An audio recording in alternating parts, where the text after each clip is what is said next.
राजस्थान की हल्दी घाटी की ओर से दशमेश गुरु की माटी को अपने प्रणाम निवेदित करता हूं। सौभाग्य यह है कि आज ही महाराणा प्रताप की पुण्यतिथि भी है और मैं दशमेश गुरु की माटी पर मौजूद हूं। यह संयोग है कि दो बड़े महापुरुषों के व्यक्तित्वों के बीच की धारा से मुझे अपनी धारा तय करनी है।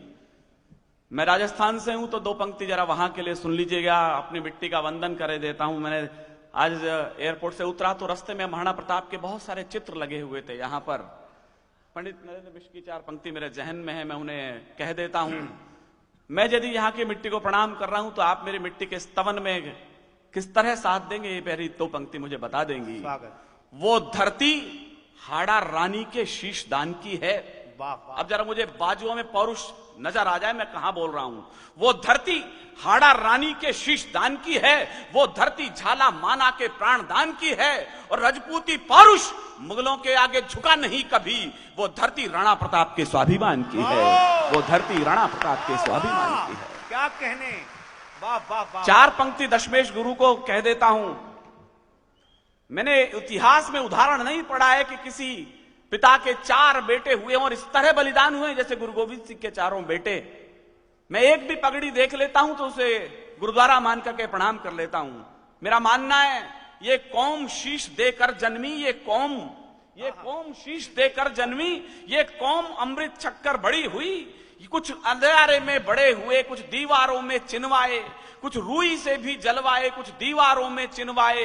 वो गर्म तवे पर चढ़े मगर निज सत्य पंथ से डिगे नहीं। पुरजा पुरजा कट गए मगर मुगलों के आगे झुके नहीं। पुरजा पुरजा कट गए मगर मुगलों के आगे झुके नहीं। जिंदाबाद। हमारे बड़े चुटकुलों की कौम बना के छोड़ दिया। मुझे कहते हुए संकोच है इस मुल्क में सिखों को। मैं एक वाक्य मीडिया के बड़े कैमरों के सामने बोल रहा हूं। सर 123 ऑथेंटिक फांसी हुई है आजादी के संग्राम में। आपकी ताली शायद इसे पूजनीय बना दे। 93 बेटे सिख मां की कोख ने दिए थे उसके लिए। ये छोटी कौम तो नहीं थी सर। पवार जी ने कभी लिखा था इनके लिए, हम कर्जा खाए बैठे हैं गुरु गोविंद की कुर्बानी का। हम क्या एहसान चुकाएंगे इनकी आंखों के पानी का। हम इनकी गणना करते हैं आजादी के आधारों में, जिनके आगे जिनके दो दो बेटे चिन गए दीवारों में। अद्भुत इतिहास है ये। दो बेटे सरहिंद की दीवार में जिंदा चिनवा दिए गए। दो बेटे चमकौर के युद्ध में बलिदान हुए। सरहिंद की दीवार में जिस समय चिनवाया जा रहा था तो छोटे भाई के गर्दन तक ईंट आ गई तो बड़े भाई की आंखों में आंसू आ गए। छोटे ने कहा, बड़े भैया मृत्यु से डरते हो? कहला नहीं, दशमेश गुरु की संतान मृत्यु से तो नहीं डरती। कहला फिर रो क्यों रहे हो?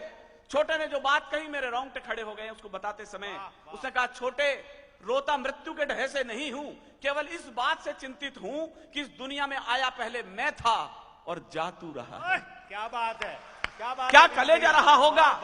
फतेह सिंह जोर से बोला, जोरावर शोर से बोला, रखो ईंटें भरो गारे, चुनो दीवार हत्यारे। निकलती सांस बोलेगी यही दीवार बोलेगी, हमारे देश की जय हो, हमारे धर्म की जय हो। यह पौरुष उस दशमेश गुरु की संतान ने दिया। मैं सच कह रहा हूं, मुझे उम्मीद नहीं थी कि पटना में इतना अच्छा आप शौर्य की भाषा को सुन लेंगे। जैसे ही ये बात पता चली, दशमेश गुरु के पास से पहुंचे चमकौर के युद्ध में अजीत सिंह बलिदान हो गए थे। जुझार सिंह बलिदान की तैयारी कर रहे थे तो अचानक युद्ध से वापस लौटे। परंपरा सिख कौम में यह है कि कलगी मां बांधती है युद्ध में जाते समय। गुरु गोविंद सिंह ने भरे हृदय से कलगी बांधी जुझार को। 3 मिनट बाद जुझार वापस लौटा। गुरु गोविंद सिंह समझ गए कि बेटा युद्ध से डर गया, बलिदान से डर गया। उन्होंने पूछा, वापस कैसे आए? उसने कहा, पिताश्री पानी पिला दो।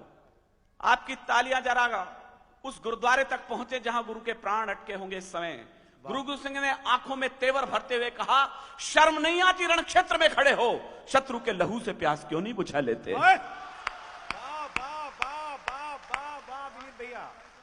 अद्भुत इतिहास रहा उसका। गुरु मां रोने लग गई, कहने लगी मैं जीना नहीं चाहती, मरना चाहती हूं। गुरु गोविंद सिंह ने कहा, बलिदानी कौम आत्महत्या का विचार भी नहीं करती, तुम्हारे मन में आया कैसे? कहने लगा मेरी कोख खाली हो गई है। गुरु गोविंद सिंह ने 2 बातें कही, भूल जाना आज की रात विनीत चौहान क्या चीखेगा, क्या चिल्लाएगा, क्या मैं राजनीति पर पढ़ूंगा, क्या कश्मीर पर पढ़ूंगा। मैं अपना कर्तव्य पाठ कर रहा हूं, कविता पाठ मैं करवा दूंगा अभी थोड़ी देर बाद। तालियां कैसे बजवाई जाती हैं वो सारे हुनर मेरी जेब में रखे हैं। लेकिन ये पंक्ति समझ लीजिएगा, गुरु मां ने कहा मेरी कोख खाली हो गई है, मैं अब जीना नहीं चाहती। गुरु गोविंद सिंह ने 4 पंक्ति कही। बड़े लोग राजनीति के बैठे हैं सर, मेरा मन होता है ये लाइनें हिंदुस्तान के एयरपोर्टों पर लिखा दी जाएं, जो गुरु गोविंद सिंह ने उस दिन अपनी गुरु मां से कहा। उन्होंने कहा, देश धर्म के वास्ते वार दिए सुचार। मैं इस पूरे ऑडिटोरियम के एक बार गूंजते देखना चाहता हूं। देश धर्म के वास्ते वार दिए सुचार। अरे 4 मरे तो क्या हुआ, ये जीवित कई हजार। 4 मरे तो क्या हुआ, ये जीवित कई हजार। 4 मरे तो क्या हुए, ये जीवित कई हजार। अब जरा मैं सिक्का बदल रहा हूं। मुझे नहीं पता मैं इस बॉल पर आउट होऊंगा या स्टेडियम से बाहर बॉल जाएगी। मैं पिछले 1 महीने से 31 साल से मंचों पर हूं सर। मैं लेकिन 1 महीने से जितने क्रोध में हूं, मैंने जिंदगी में इतना क्रोध कभी किया नहीं। मैंने 47 का विभाजन देखा तो नहीं है,